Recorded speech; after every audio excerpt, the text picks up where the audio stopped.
জামাত ইসলাম না, জামাত আর ইসলাম নাই, জামাতের নামে ইসলাম। হাকিমউদ্দিন তুলে দিয়েছে।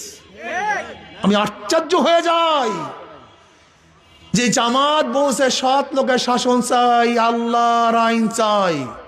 আমাকে দেখান তো এইবার কোন জায়গায় আমির সাহেব আল্লাহর আইন চাই একটা বক্তৃতা করছে কিনা দেখান তো।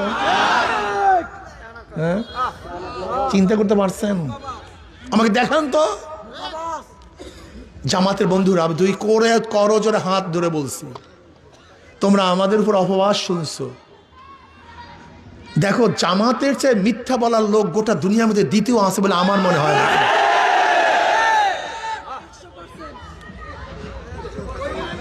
বলতে পার কেন? আচ্ছা বলো তো, যখন আমরা জোটে ছিলাম, নির্বাচনের জোটে ছিলাম, এখনো সিট ভাগ হয়। যখনই নমিনেশন পেপার সাবমিট করছে প্রত্যেক জায়গায় প্রত্যেক প্রার্থী বলছে আমরা পাইছি এখানে, প্রত্যেক জায়গায়, অথচ ভাগই হয়নি, তাহলে আমরা পাইছি।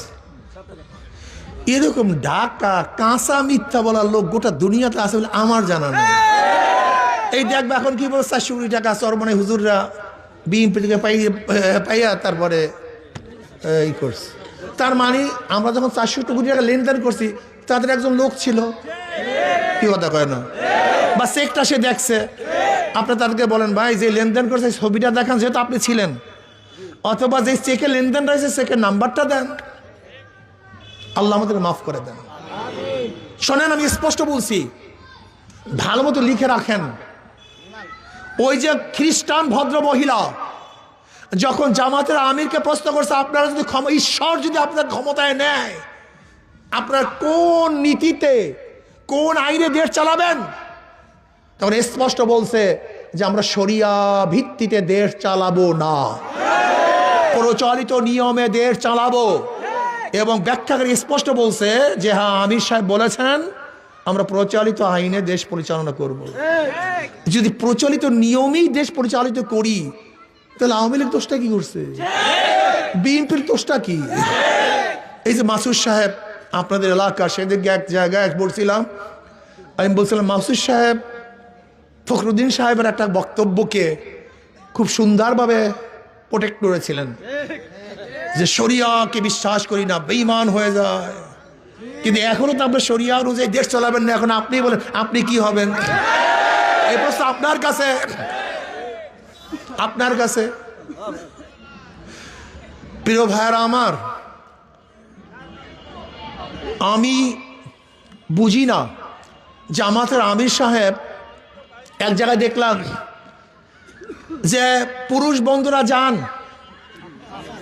মহিলা বন্ধুরা আসেন, আমরা বৈষম্য দূর করব। আচ্ছা আমাকে বলেন তো, মহিলা এবং পুরুষের মধ্যে বৈষম্য করছে কে? এই পর্দার বিধান কে করছে? এখন আমরা যদি বলি বৈষম্য দূর করবো, আসেন, ইমানের অবস্থা কি আমি জানি না। এই মুফতিয়ানি কেরাম আছেন, আপনারা ফতোয়া দেবেন, আমি জানি না। কিন্তু আমি জানি না বাবা, ক্ষমতার কপালে পিসা মারি, ঝাঁটা মারি না। নূহ আলাইহিস সালাতু ওয়াস সালাম 950 বছর মাত্র 40 জন মানুষ এক রওয়ায়াতে হেদায়েত করেছেন, অন্য রওয়ায়াতে মাত্র 70 জন, কোন এক রওয়ায়াতে 80 জন। তার নবুয়তের কোনো কমতি হয় নাই। ইসলামী আন্দোলন বাংলাদেশ কিয়ামত পর্যন্ত যে একটা সিট না পায়, কোরআন ও সুন্নাহর বাইরে যাবে না, যেতে পারে না ইনশাআল্লাহ।